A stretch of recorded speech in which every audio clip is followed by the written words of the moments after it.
Se você lê quadrinhos, mesmo que não conheça o termo splash page, você sabe o que é uma.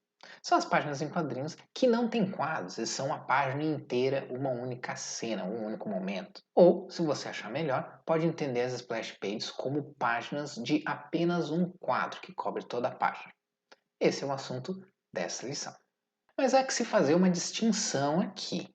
Não é porque uma página com vários quadros não tem moldura, ou seja, divisão clara entre os quadros, que nós estamos olhando para uma splash page. A splash page é uma sequência única acontecendo numa página inteira. Essa página aqui, feita pelo Will Eisner, tem mais de um quadro, mas ele criou de uma maneira que parece tudo uma coisa só. A melhor maneira de entender splash page é como uma página que tem um quadro só, que cobre toda a página. E eu acho que o roteirista não pode desprezar a importância de uma splash page. Eu sei que num primeiro momento ela pode parecer uma preocupação do desenhista, mas eu espero conseguir te convencer que você, que vai escrever a história, mesmo que não seja desenhista, precisa saber como usar bem uma splash page.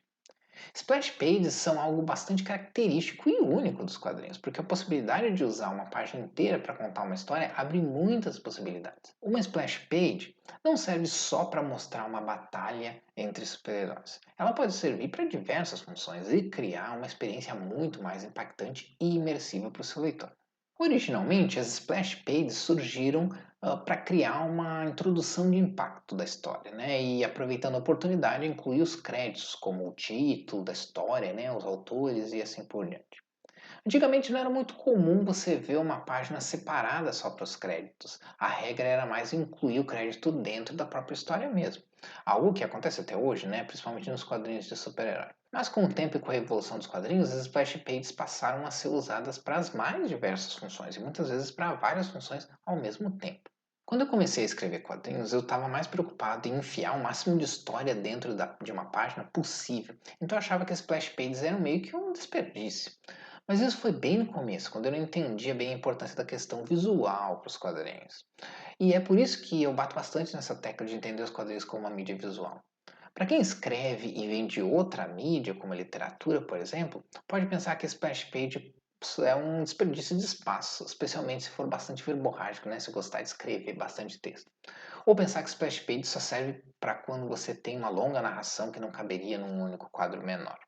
A principal coisa que você tem que ter em mente quando usar splash pages é a oportunidade de tornar o tempo maleável. Você pode pegar um incidente que levaria instantes e transformar numa splash page, expandindo o tempo desse incidente. Não exatamente como uma câmera lenta, mas algo próximo disso. Ou você pode também criar uma página especialmente para fazer o leitor passar mais tempo nela, seja para se familiarizar com o mundo, seja para refletir. Uma splash page bem construída pode fazer você sentir que a cena está se desenrolando em tempo real, como se a página estivesse se movendo. Como essa página de Diz Irae, desenhada pelo Frank Tartaros, que é mais do que uma foto do momento, a ilustração nos dá a sensação de movimento, né? De que o tempo está passando dentro da página. Isso é ao que eu me refiro quando eu falei sobre pensar em quadrinhos na outra aula. A splash page é o melhor exemplo disso. Como você vai pegar uma sequência que num filme teria impacto pelo movimento ou pelo som e criar uma página de quadrinhos que tem o mesmo efeito eletrizante no leitor? Usar splash page pode ser uma opção.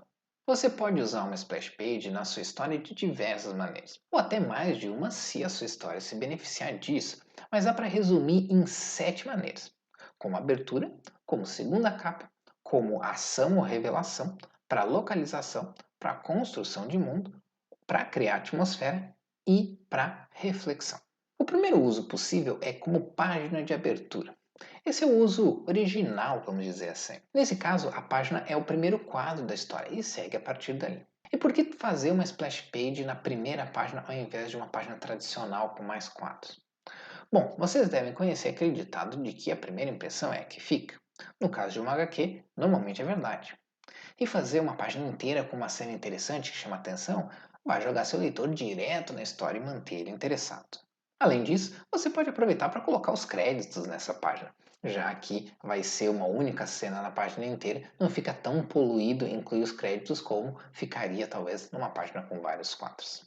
Outra forma de usar uma splash page é como segunda capa. O que eu quero dizer com segunda capa?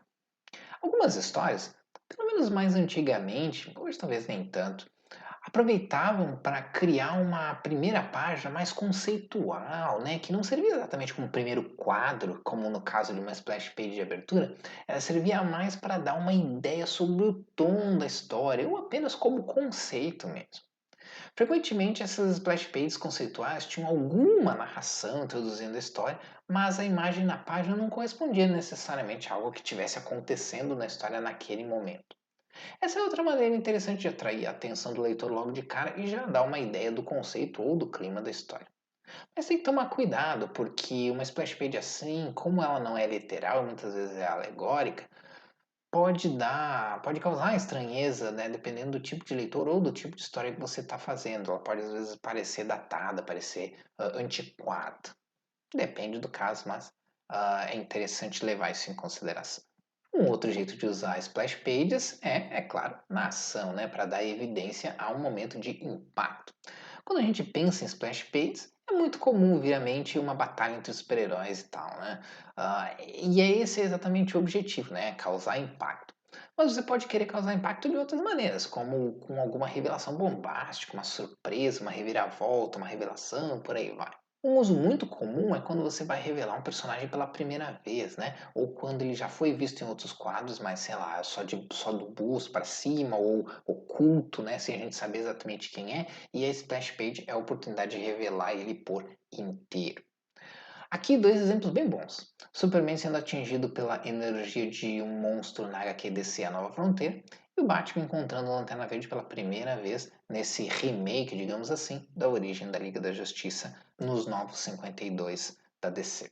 Outra maneira que você pode usar a Splash Page é para localizar o leitor geograficamente, que é basicamente criar uma cena que mostra uma visão geral do ambiente ou da região para deixar claro para o leitor onde a história está acontecendo ou em que tipo de local.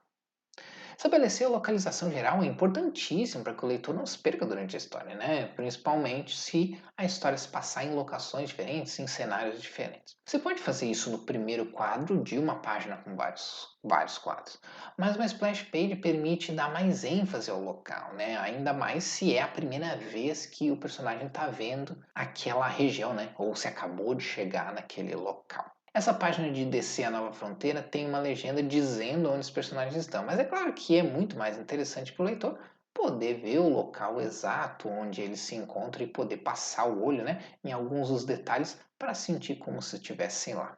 Complementando a localização geográfica, você pode usar uma splash page como construção de mundo.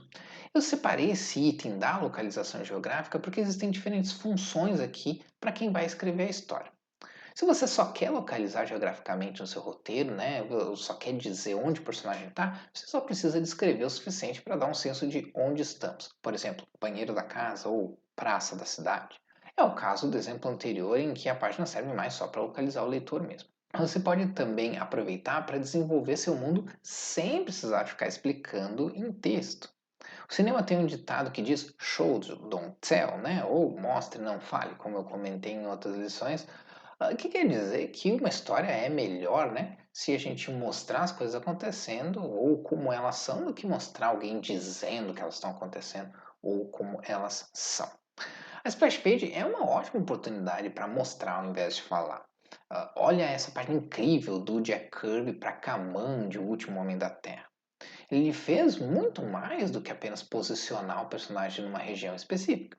Ele conta toda uma história sobre esse mundo, como ele é e o que esperar dele. É um exemplo excelente de construção do mundo feita com apenas uma página. Quer dizer, na verdade, essas são duas páginas inteiras, então tecnicamente não é uma splash page, sim uma spread. Esse é o nome que a gente dá por uma cena inteira de duas páginas. Mas eu acho que dá para entender a ideia, né? E notem que essa splash page ela não é muda, né? Ela tem texto, mas a gente consegue saber tudo ou entrar no clima da história e entender o mundo da história, pelo menos de uma forma geral, sem precisar ler o texto, né? O texto só vai nos ajudar a especificar mais. Você pode também usar uma splash page para estabelecer o clima da sua história. Se for a primeira página, pode servir para deixar claro ao leitor que tipo de história ele vai ler. É uma história de terror? É violenta? É romântica? O ritmo é acelerado? É lento? É contemplativo? Se for uma página durante a história, pode servir para mostrar a mudança de tom, né? Se ela vai mudar de mais divertido para mais dramático, ou de mais contido para mais violento, ou de mais lento para mais acelerado, etc. Tudo isso pode ser estabelecido numa única splash page. Um exemplo aqui é a HQ 30 Dias de Noite, Neve Rubra, a arte de Ben Temple-Smith, e é, na verdade, a última página de um capítulo, né? Que também reforça não só a atmosfera, mas o perigo que vai vir a seguir na próxima edição. E por último, mas não menos importante, você pode querer que o impacto dramático não fique na surpresa nem numa batalha, mas sim no momento de contemplação do leitor. Pegue uma página toda em branco e desenhe um personagem triste sentado no meio da página. Só ele, mais nada, com tudo o resto branco. O vazio ao redor sugere para o leitor a ideia de reflexão, a noção de que o que está acontecendo na página é mais emocional, é mais interno do que externo e merece um tempo para pensar. Obviamente que não precisa ser sempre uma página vazia com um elemento só, né? O desenhista pode desenhar todo o cenário ao redor. O que eu quero dizer é que, nesse caso, a splash page não é usada como numa luta de super-herói, né? E sim para instigar a reflexão. Como essa página aqui na tela da história O que aconteceu com o Homem de Aço, que, se eu não me engano, essa arte é do Dave Gibbons. Tem vários desenhistas nessa HQ. Aqui o autor, que é o Alan Moore, poderia ter colocado o Superman chorando em um único quadro e economizando espaço, né? Num quadro, numa página com vários quadros. Mas é o Superman chorando, não é todo dia que a gente vê isso, né? Então vale a pena colocar uma splash page para convidar o leitor para pensar um pouco a respeito dessa situação e ter um tempo para sentir o que o Superman está sentindo. É claro que você não precisa usar só uma dessas coisas por vez. É muito comum que uma splash page sirva para diversas funções ao mesmo tempo. Ela pode estabelecer localização e atmosfera, pode construir mundo e causar surpresa, pode evidenciar uma cena de impacto e servir como segunda capa, e assim por diante. Essa página de O que aconteceu com o Homem de Aço age como página de abertura, como segunda capa e ajuda a estabelecer a atmosfera, tudo isso de uma vez só. O que importa nessa lição é você entender que uma splash page pode fazer muito pela sua história, dependendo do caso. Será que algum dos quadros da nossa história do leite se beneficia de ser uma splash page ao invés de um quadro numa página com outros quadros? Tente analisar quais quadros ficariam melhor com um momento de página inteira, qualquer que seja o motivo. Lembre-se que não precisa ser apenas um momento de impacto visual, ação, etc. Existem outros usos para a splash page, como vimos nessa lição. Essa foi a sexta aula do curso Escrevendo Quadrinhos. Na próxima, nós vamos falar sobre as formas de representar o mundo de uma história em quadrinhos. Algo que não é só importante para o desenhista, é importante também para quem vai escrever a história. Te vejo lá.